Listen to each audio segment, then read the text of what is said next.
Assalamualaikum warahmatullahi wabarakatuh. Waalaikumsalam warahmatullahi wabarakatuh. Apa kabar semuanya anak-anak? Apakah sehat? Alhamdulillah baik, Bu. Baik, Bu. Suaranya enak sekali ya. Oke, baik. Sebelum pembelajaran kita mulai, sebaiknya kita berdoa terlebih dahulu agar pembelajaran kita berjalan dengan lancar. Silakan Kaila pimpin doanya, Kaila. Sebelum memulai pelajaran, mari kita berdoa terlebih dahulu. Berdoa dimulai.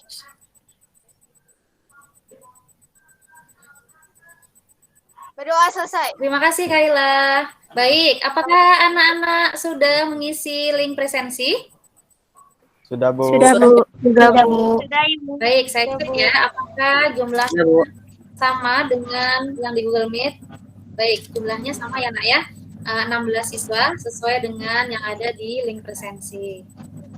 Baik, saya ingin tanya dulu, halo, cek, apakah sinyal suara Ibu terdengar jelas?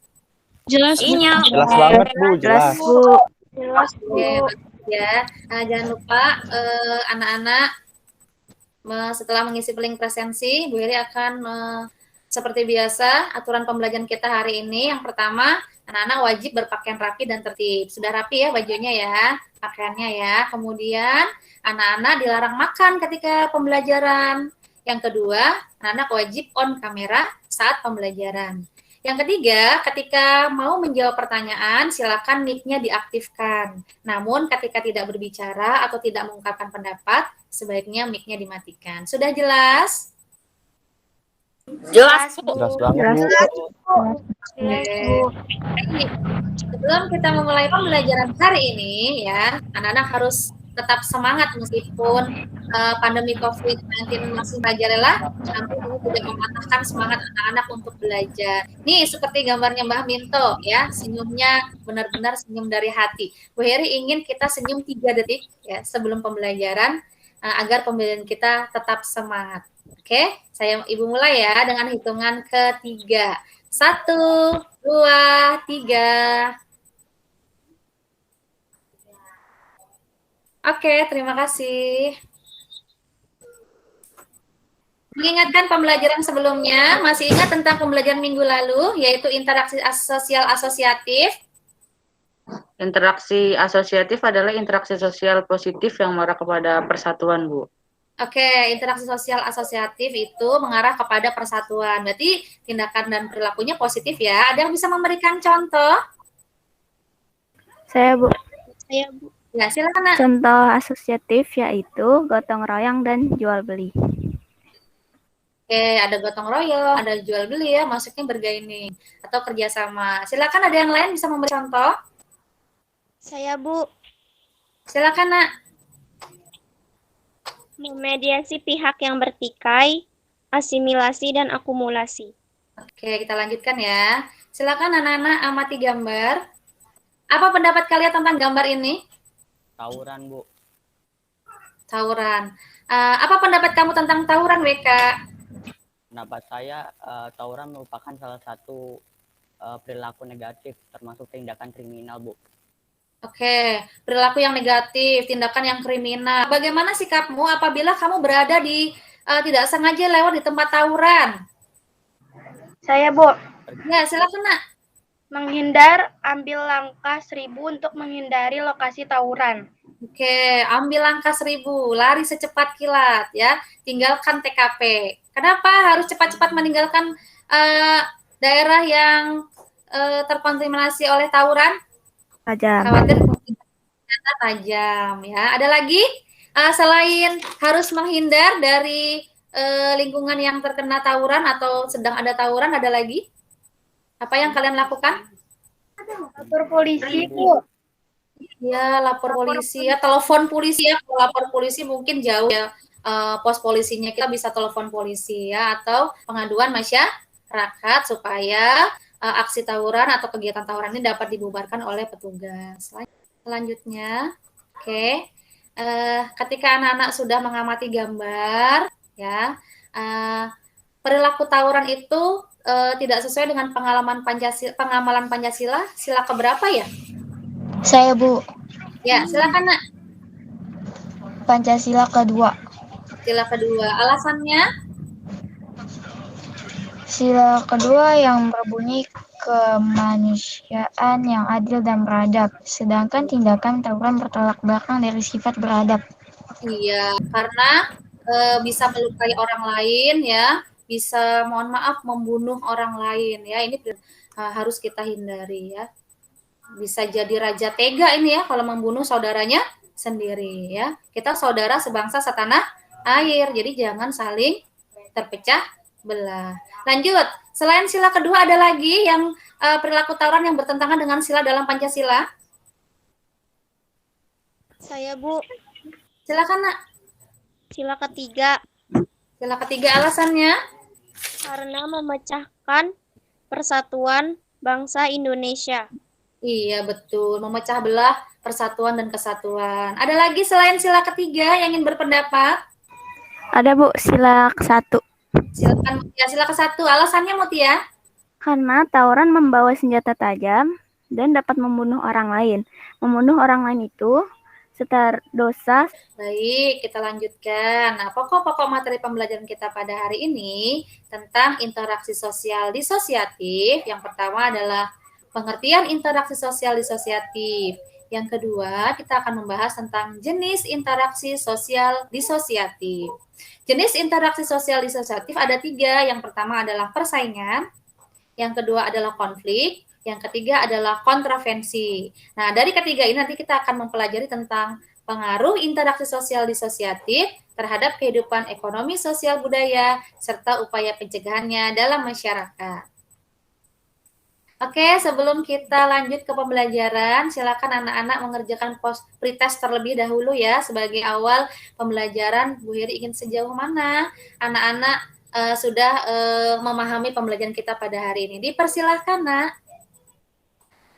Apakah sudah selesai? Sudah, Bu. Sudah Bu. Sudah, Bu. Oke, Bu Heri lihat dulu hasilnya ya. Oke, ini pertanyaannya. Oke, jumlah siswanya ada 16 ya, Nak. Oke, kita lihat rata-ratanya. Waduh, terburu-buru ya mengerjakannya. Nggak apa-apa. Hasilnya karena masih pretest, Ibu maklumi 56,25. Semangat ya. Semoga nanti ketika mengerjakan post-test hasilnya lebih bagus lagi. Tujuan pembelajaran kita hari ini melalui bacaan handout, buku paket, IPS atau sumber lain, tanya jawab, diskusi kelompok menggunakan model problem based learning diharapkan peserta didik dapat menjelaskan pengertian interaksi sosial disosiatif dengan benar, menyebutkan jenis-jenis interaksi sosial disosiatif dengan teliti, menganalisis pengaruh interaksi sosial disosiatif terhadap kehidupan ekonomi, sosial budaya, serta upaya pencegahan dalam masyarakat dengan tepat. Membuat dan menyajikan hasil diskusi kelompok dengan disiplin serta penuh tanggung jawab. Manfaat pembelajaran kita hari ini, pentingnya mempelajari interaksi sosial disosiatif, kita dapat menghindari konflik dengan cara menanamkan sikap saling menghormati, toleransi, dengan memegang teguh prinsip Bhinneka Tunggal Ika. Ya, penilaian pembelajaran kita hari ini yang pertama Bu Heri akan menilai sikap, yaitu sikap sosial dan spiritual yang nanti akan anak-anak kerjakan setelah pembelajaran. Ya, yang kedua, Bu Heri akan menilai pengetahuan melalui pretest dan post-test sama ya, menggunakan Google Form seperti penilaian sikap. Yang ketiga, Bu Heri akan menilai keterampilan melalui keaktifan. Nah, anak-anak harus aktif nih dalam pembelajaran supaya nilainya bisa maksimal. Yang pertama, Bu Heri akan menilai pada saat diskusi kelompok. Yang kedua, Bu Heri akan menilai pada saat anak-anak melakukan presentasi diskusi kelompok. Apakah sampai di sini sudah jelas? Jelas, Jelas, Bu. Bu. Jelas, Bu. Jangan tuh, Nak ya. Oke, kita lanjutkan ya, Nak ya. Kita masuk pada inti pembelajaran. Pada inti pembelajaran ada 5 kegiatan yang dilaksanakan dalam inti pembelajaran. Yang pertama, anak-anak mengamati video YouTube interaksi sosial disosiatif. Ada 3 ya video yang anak-anak amati kemarin. Yang pertama tentang lembaga bimbingan sosial, lembaga bimbingan belajar atau bimbel. Kemudian yang kedua tentang video bullying, ya. Yang ketiga tentang video tawuran pelajar. Nah, setelah anak-anak mengamati video YouTube yang sudah Ibu share dalam Google Classroom, yang kedua anak-anak merumuskan pertanyaan dari pengamatan video tersebut. Setelah dirumuskan pertanyaan, Bu Hiri sudah membagi kelompok diskusi sesuai dengan kelompoknya masing-masing. Ada 3 kelompok ya, Nak ya. Dan yang keempat, anak-anak mendiskusikan secara berkelompok dalam Google Classroom. Kemudian yang kelima, mengerjakan diskusi kelompok serta mengerjakan lembar kerja peserta didik. Nah, dari pembelajaran 1 sampai dengan pembelajaran 5, anak-anak sudah melaksanakannya dalam Google Classroom. Oke. Lanjut. Nah, pada pembelajaran kali ini ya, anak-anak tinggal mempresentasikan hasil diskusi kelompoknya dalam diskusi kelas. Baik, sebelum kita ke presentasi kelompok dalam kelas ya, ada aturan presentasi yang harus anak-anak taati. Yang pertama, ya, setiap perwakilan kelompok ya mempresentasikan hasil diskusinya berdasarkan tema yang sudah ditentukan ya, kelompok 1, kelompok 2, kelompok 3. Yang kedua, peserta didik memberi salam ya, ketika nanti mempresentasikan, memberikan salam, memperkenalkan diri dan anggota kelompoknya. Kemudian setelah presentasi diakhiri dengan salam. Ketiga, anak-anak menyampaikan hasil diskusi kelompoknya, Ibu beri waktu 4 menit setiap kelompoknya. Nah, ketika sudah selesai mempresentasikan hasil diskusi kelompoknya, anak-anak kelompok lain boleh bertanya, namun hanya Ibu batasi 1 penanya saja. Silakan anak-anak seaktif mungkin ya dalam kegiatan ini supaya mendapatkan nilai yang maksimal. Apakah sudah jelas aturan presentasinya? Jelas, Bu. Jelas, Bu. Oke, kita mulai ya. Dipersilakan dari kelompok 1 yang akan mempresentasikan hasil diskusinya. Siapa yang akan presentasi? Iya, Bu. Oke, Roro silakan Roro. Baik, Bu. Assalamualaikum warahmatullahi wabarakatuh. Saya Raden Roro Endang Fauzia Ramadhani ingin mempresentasikan persaingan lembaga bimbingan belajar atau bimbel. Pertama, saya akan mengenalkan anggota kelompok 1. Pertama ada Kak Yosua, Kak Weka, Nabila, Dewi Rahayu, Raden Roro, dan Nazeta. Latar belakang munculnya bimbingan belajar atau yang biasa disebut bimbel secara umum adalah perubahan-perubahan pola pendidikan yang begitu cepat silih berganti serta globalisasi di segala bidang termasuk bidang pendidikan. Memunculkan banyak lembaga-lembaga bimbingan belajar bermunculan sehingga persaingan yang sangat ketat di bidang bisnis jasa pendidikan. Bimbingan belajar adalah suatu bentuk industri jasa pendidikan yang berorientasi mencari keberuntungan atau profit. Untuk menarik calon-calon siswa, lembaga bimbingan belajar menciptakan berbagai program pembelajaran dengan pengembangan metode belajar yang eksklusif. Sedangkan secara khusus, sekolah diibaratkan sebagai makanan pokok dan bimbel adalah suplemennya, jadi saling melengkapi. Kedua, bimbel membantu meningkatkan pemahaman siswa terhadap pelajaran yang kurang dikuasainya di sekolah karena jam pelajaran yang kurang atau habis atau tidak bertanya kepada guru. Ketiga, bimbel menyediakan pembelajaran lebih fleksibel, lebih privat, dan tips praktis menyelesaikan soal-soal dan seleksi untuk masuk universitas negeri.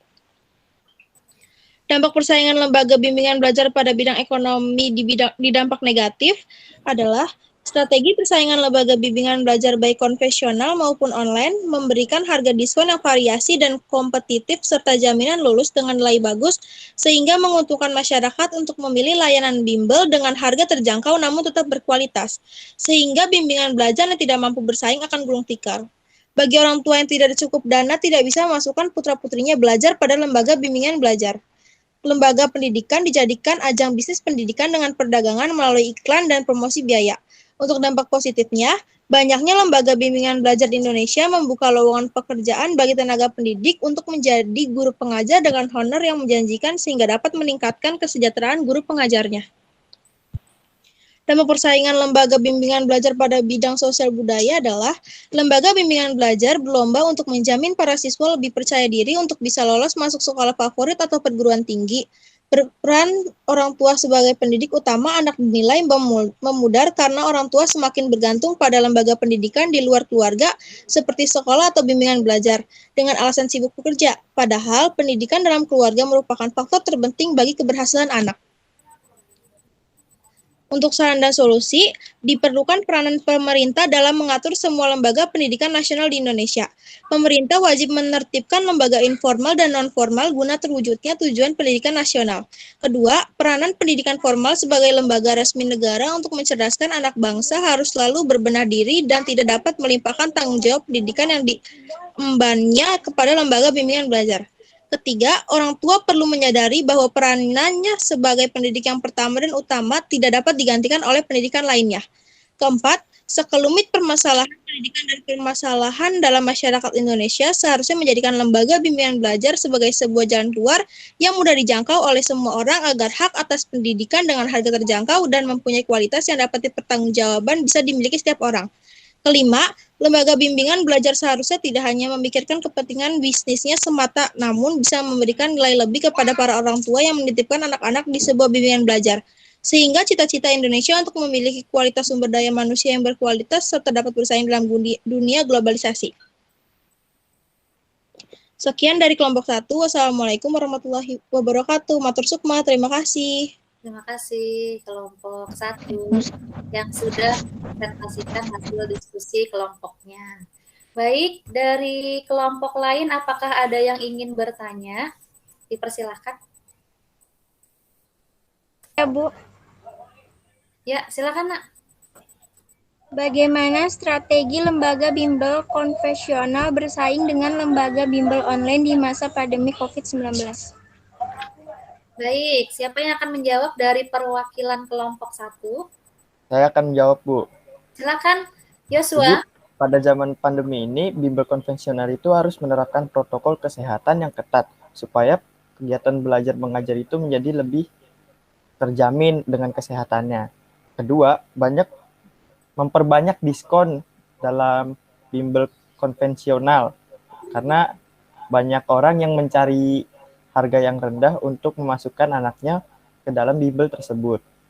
Terus yang terakhir ini, jika tidak mampu bersaing di konvensional, maka secara paksa itu harus pindah ke bimbel online karena lebih terjamin dan terjangkau. Sekian, Bu. Oke, terima kasih Yosua.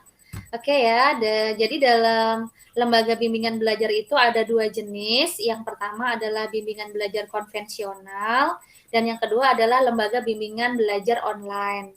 Namun di masa pandemi ini ya, sepertinya bimbingan belajar konvensional ya, yang belajarnya tatap muka secara langsung ini, mau tidak mau harus bisa menyesuaikan dengan keadaan yang sekarang ya. Jadi kalau lembaga bimbingan belajar konvensional ya ingin mampu bersaing dengan lembaga bimbingan online ya mau tidak mau harus menerapkan protokol kesehatan ya seperti yang dikatakan tadi sama Yosua. Tapi kalau tidak mampu bersaing dalam keadaan pandemi mau tidak mau dipaksa lembaga bimbingan belajar konvensional ini ya beralih kepada lembaga bimbingan belajar online. Kalau tidak bisa bersaing maka lembaga bimbingan belajar konvensional bisa gulung tikar ya atau bangkrut karena tidak bisa atau tidak mampu bersaing dengan lembaga belajar bimbingan online. Oke, terima kasih Yosua. Kita beri aplaus untuk kelompok 1. Terima kasih kelompok 1 atas presentasinya. Baik, kita lanjutkan ya. Silakan kelompok 2 yang akan mempresentasikan hasil diskusinya. Baik. Assalamualaikum warahmatullahi wabarakatuh. Waalaikumsalam.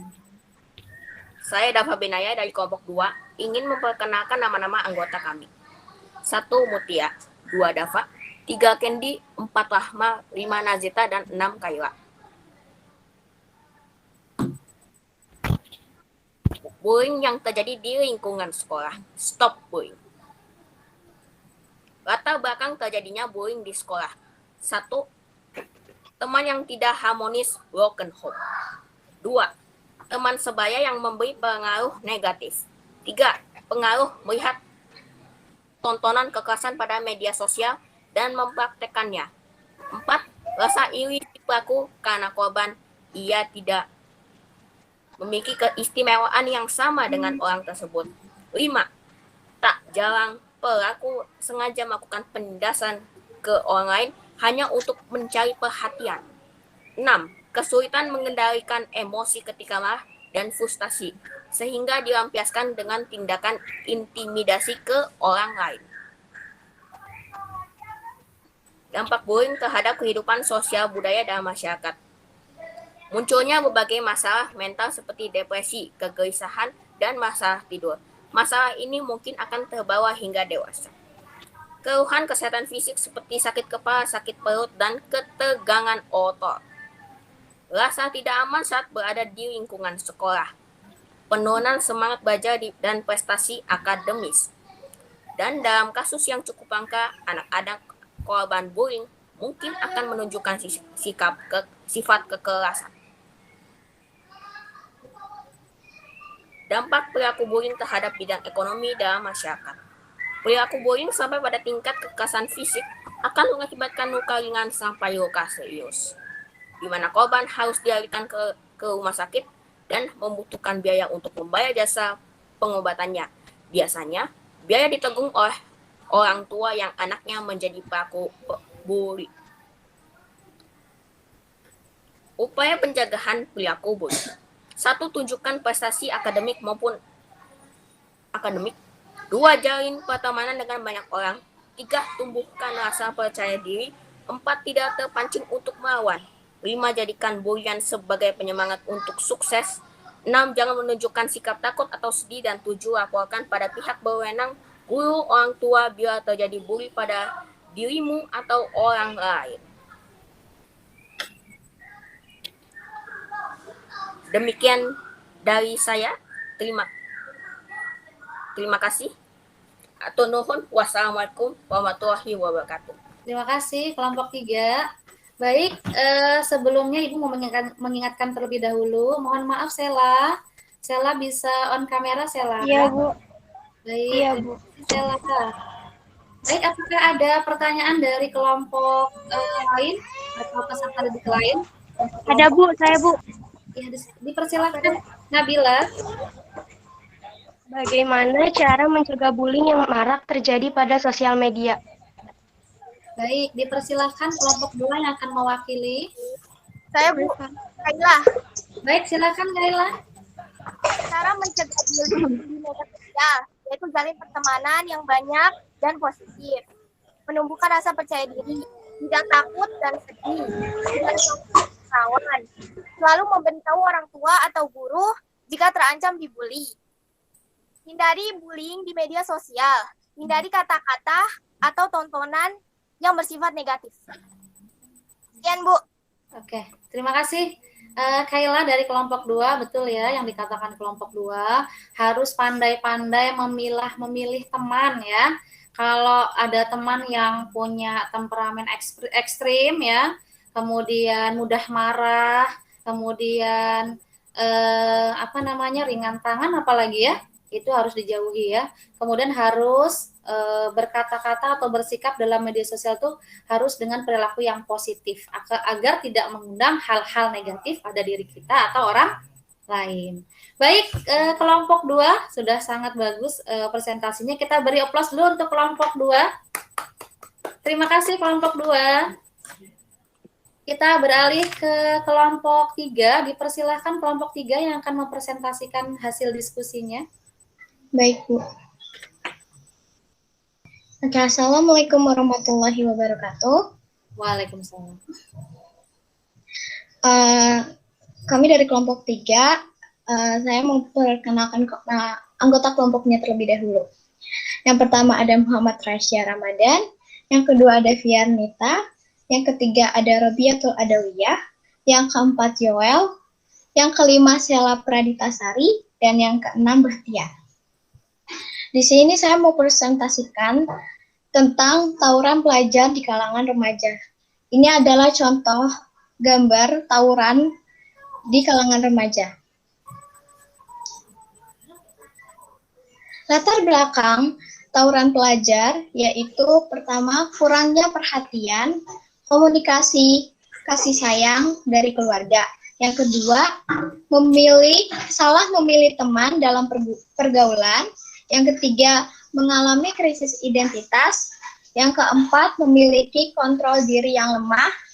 Yang kelima, tumbuhnya jiwa permanisme. Dan keenam, saling ejek antar sekolah. Dan yang terakhir, tradisi dan balas dendam. Dampak dari tawuran terhadap kehidupan ekonomi, yang pertama, rusaknya fasilitas umum dan rumah penduduk yang membutuhkan biaya untuk diperbaiki akibat peristiwa tawuran. Yang kedua, adanya korban luka atau bahkan korban jiwa dan harus diobati ke rumah sakit atau klinik yang harus ditanggung oleh orang tua biayanya.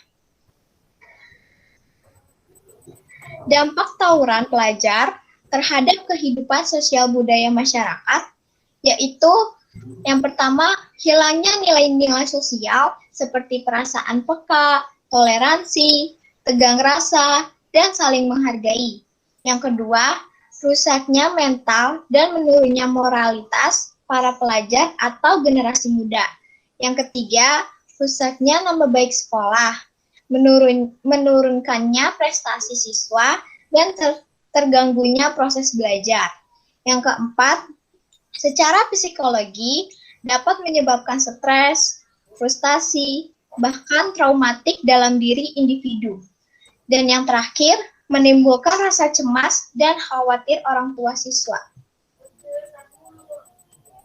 Upaya mencegah tawuran pelajar yaitu yang pertama, mengisi waktu luang dengan kegiatan yang lebih bermanfaat dan dapat mengembangkan bakat yang dimiliki, seperti mengikuti kegiatan kursus, berolahraga, mengikuti kegiatan ekstrakurikuler, belajar, dan sebagainya. Yang kedua, pengasuhan anak secara baik, penuh kasih sayang, disiplin, membedakan hal baik dan buruk, bertanggung jawab, dan lain sebagainya. Yang ketiga, menjalani komunikasi dan koordinasi yang terpadu, bersama-sama mengembangkan pola penanggulangan dan penanganan kasus, dan bisa juga mengadakan acara pertandingan atau kesenian di antara sekolah-sekolah. Yang keempat, aparat kepolisian juga dapat melakukan kegiatan penyuluhan di sekolah-sekolah mengenai dampak upaya yang perlu dilakukan agar dapat menanggulangi tawuran. Dan ikut adil dalam menanggulangi tawuran seperti melakukan penempatan petugas di daerah rawan guna untuk pemantauan terhadap tawuran, juga melakukan razia pada pelajar yang membawa senjata tajam. Dan yang terakhir, pemerintah berperan menghapuskan tayangan berbaru kekerasan yang merajalela di layar kaca. Sudah tugas negara untuk menjaga mental rakyatnya dari informasi media massa yang merusak. Sekian dari saya. Matur nuhun, terima kasih. Wassalamualaikum warahmatullahi wabarakatuh. Waalaikumsalam warahmatullahi wabarakatuh. Terima kasih dari kelompok 3. Oke, adakah yang ingin bertanya dari kelompok peserta didik yang lain? Untuk kelompok 3 dipersilakan. Saya, Bu. Ya, silakan Rahma. Pertanyaannya, bagaimana sikap kita apabila ada teman memaksa dan mengancam untuk ikut tawuran? Oke, siapa yang akan menjawab dari perwakilan kelompok 3? Dipersilakan. Saya, Bu. Ya, silakan Robiatul. Menolak secara halus, jika mengancam maka lapor orang tua atau guru. Agar keamanan terjamin di jalan ketika berangkat dan pulang sekolah, maka diantar jemput oleh orang tua. Menghindari tawuran pada media sosial. Itu saja, Bu. Oke. Baik, terima kasih Robiatul. Ya, jangan sampai kalau nanti kamu bertemu dengan teman yang ekstrim ya, bersifat premanisme, mengancam, mengajak kamu untuk memaksa kamu untuk tawuran, jangan diam saja. jangan takut terus tidak melapor sama orang tua ya. Nanti kalau misalnya kamu takut melapor sama orang tua, kemudian tahu-tahu kamu terlibat ikut tawuran ya, nanti kalau kalah lari dengan temannya, mohon maaf ya, kena senjata tajam, bisa-bisa pulang tinggal nama ya. Nanti kasihan orang tuanya ya, melihat anaknya yang penakut lapor sama orang tua, namun tidak berani berkata atau curhat dengan orang tua kalau diancam di sekolah untuk ikut tawuran ya. Jadi anak-anak harus berani mengatakan kepada orang tua kalau merasa dirinya terancam. Kalau di jalan diancam juga, minta jemput sama orang tuanya. Baik, terima kasih untuk kelompok 3 ya. Sudah bagus presentasinya. Kita beri aplaus dulu untuk kelompok 3. Kita ice breaking dulu ya, Nak ya. Jangan terlalu tegang ya, Nak ya. Santai saja. Kita ice breaking untuk menghilangkan kepenatan selama kita tadi sudah melaksanakan presentasi. Oke, Bu Eri punya pertanyaan nih. Apakah anak-anak pernah jalan-jalan ke matahari? Pernah. Pernah? Pernah. Matahari sifatnya bagaimana sih? Panas. Panas ya. Pernah ke matahari? Oke, pertanyaannya matahari apa yang tempatnya paling sejuk dan dingin? Ada yang tahu nggak? Matahari Mall. Mall Matahari. Mall Matahari. Oke, kita cek ya jawabannya betul nggak? Oke, matahari yang paling dingin itu ya, yang banyak menjual apa ini? Kebutuhan sehari-hari seperti pakaian ini, namanya Matahari Mall atau Matahari Department Store. Oke, wah keren nih bisa langsung jawab ya. Sering ke matahari ya? Hati-hati ya pandemi ya. Oke, pertanyaan kedua. Nah, dari sekian profesi ini, profesi apa yang pada saat bekerja tidak pernah tersenyum? Ya? Tukang kuburan. Tukang gali kubur ya, nggak pernah senyum ya? Cemberut atau takut ya? Ada jawaban lain belum tepat, Nak? Masinis. Profesi yang tidak pernah tersenyum, masinis. Ya, benar nggak sih masinis itu nggak pernah senyum? Betul nggak? Enggak. Enggak, Bu. Ya? Mas-masnya sinis, Bu. Selalu, oh iya kata-katanya aja ya, diplesetin ya, masinis. Nah, siapa yang cita-citanya jadi masinis, ada nggak di sini? Ada ya, masinis perempuan juga ada loh. Nanti kalau ada yang bercita-cita jadi masinis ya, harus selalu murah senyum ya, jangan cemberut ya. Pelayan masyarakat harus selalu tersenyum. Ya, kita lanjutkan. Nah, setelah tadi anak-anak melakukan presentasi, Bu Heri sudah melakukan penilaian terhadap setiap kelompok. Oke, kita ke Ibu mau memberikan reward nih sama anak-anak yang tadi sudah memberikan penampilan terbaik ya dalam presentasi kelompok. Baik, kelompok yang paling aktif dan tampilannya paling keren yaitu jatuh pada kelompok 3. Beri tepuk tangan untuk kelompok 3. Oke ya. Berikutnya kelompok paling inspiratif ya. Jatuh pada kelompok 1. Tepuk tangan untuk kelompok 1. Yang terakhir, kelompok yang paling oke PowerPoint-nya ini jatuh pada kelompok 2. Tepuk tangan untuk kelompok 2. Selamat untuk semua kelompok yang sudah berpartisipasi aktif ya. Kita lanjutkan. Apakah ada pertanyaan sampai di sini? Ada pertanyaan? Sudah jelas? Oke, lanjut. Oke. Kita langsung pada kesimpulan. Apakah ada yang berani menyimpulkan tentang pembelajaran kita hari ini tentang pengertian interaksi sosial disosiatif? Saya, Bu. Oke, silakan, Nak. Interaksi sosial disosiatif yaitu interaksi yang mengarah kepada konflik dan perpecahan baik individu maupun kelompok. Jenisnya adalah konvensi, contohnya bullying, konflik, contohnya tawuran pelajar, kecuali jenis yang ketiga mengarah pada perilaku positif, yaitu persaingan, contoh perlombaan menjadi bintang kelas di sekolah, lomba cerdas cermat. Oke, terima kasih Stella. Oke ya, tadi ada 3 jenis interaksi sosial disosiatif ya, namun yang 2 itu mengarah kepada interaksi sosial negatif, yaitu kontravensi dan konflik, sedangkan persaingan ini mengarah kepada positif. Namun apabila persaingan dilakukan dengan cara kecurangan, baru bisa dikatakan berdampak negatif. Oke, kita lanjutkan. Oke, sudah lihat gambar yang ada di PowerPoint, Bu Heri? Sudah lihat? Sudah, Bu. Sudah, Bu. Sudah, Bu. Coba dilihat gambarnya, perhatikan. Bagaimana caranya mencegah agar hal ini tidak terjadi? Ada yang bisa menjawab? Saya, Bu.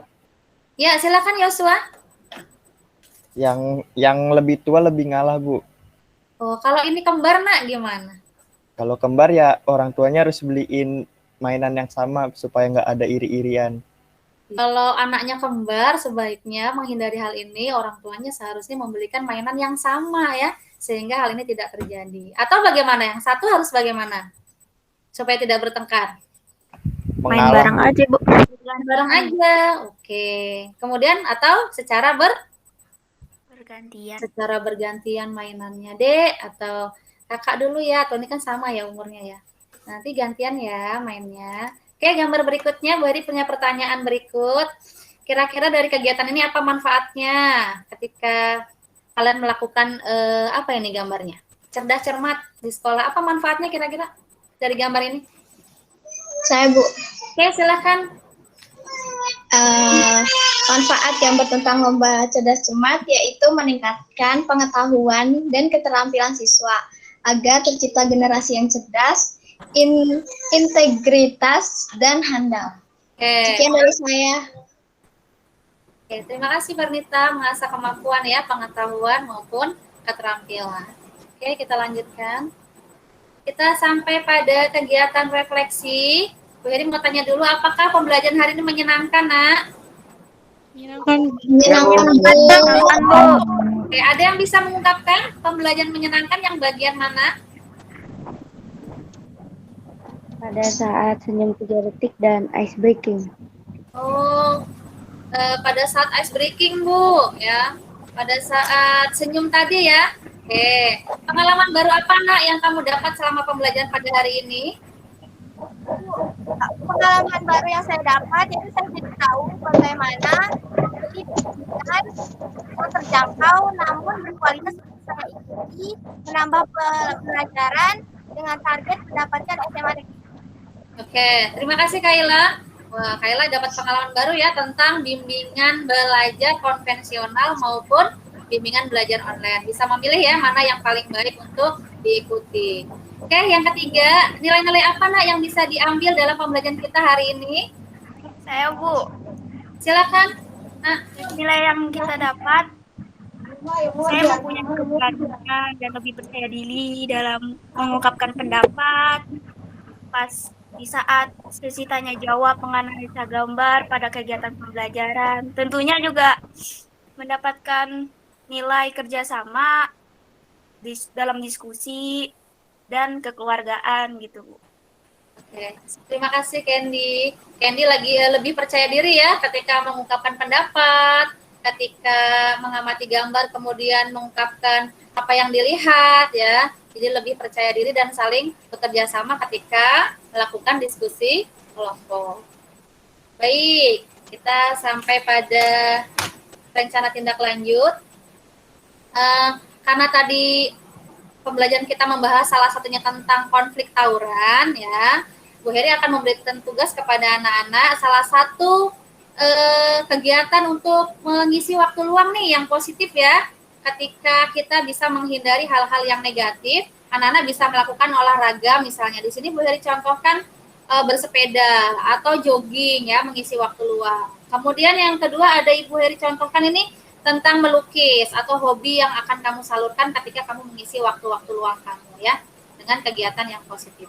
Silakan anak-anak bisa upload kegiatannya pada Facebook ataupun Instagram ya. Nah, apakah sudah jelas tentang tugas rencana tindak lanjut? Jelas, Bu. Oke, kita lanjut. Oke, kita sampai pada post test. Silakan anak-anak, tadi ingat ya pretestnya tadi rata-ratanya dapat 5,6. Jadi Bu Heri harapannya pada kegiatan pembelajaran di akhir ya, setelah mengikuti pembelajaran di post testnya, anak-anak dapat nilai yang terbaik. Silakan, dipersilakan untuk dikerjakan, Nak. Apakah sudah selesai? Sudah, Bu. Sudah, Bu. Ya, Bu. Udah, Bu. Kita lihat hasilnya ya. Oke, ini soalnya.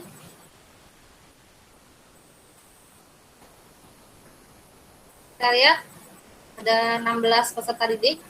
Alhamdulillahirobbilalamin. Nah, rata-ratanya dari tadi yang awalnya pretest hanya 5,6, sekarang alhamdulillah rata-ratanya 93,75. Nah, ini ada di beberapa siswa ya yang mendapatkan nilai 100. Selamat ya, Nak ya.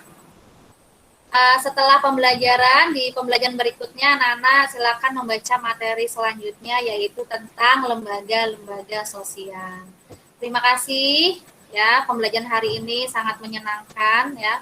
Bu Hiri suka sekali karena anak-anak sudah sangat interaktif. Namun sebelum pembelajaran kita akhiri, silakan Nak salah satu dari anak-anak memimpin doa sebelum kita tutup pembelajaran kita hari ini. Dipersilahkan. Untuk mengakhiri pembelajaran hari ini, mari kita berdoa bersama-sama. Berdoa dimulai. Berdoa selesai. Oke, terima kasih Kaila yang sudah memimpin doa kita di akhir pembelajaran kita hari ini. Sekali lagi Bu Heri ucapkan terima kasih atas pembelajaran yang cukup interaktif di hari ini. Ya, semoga anak-anak selalu diberikan kesehatan ya. Jangan lupa selalu menjaga protokol kesehatan. Kota Semarang, Kota Jakarta, kotanya cantik di waktu malam. Sampai di sini pembelajaran kita. Saya akhiri dengan salam. Wassalamualaikum warahmatullahi wabarakatuh. Waalaikumsalam Warahmatullahi wabarakatuh.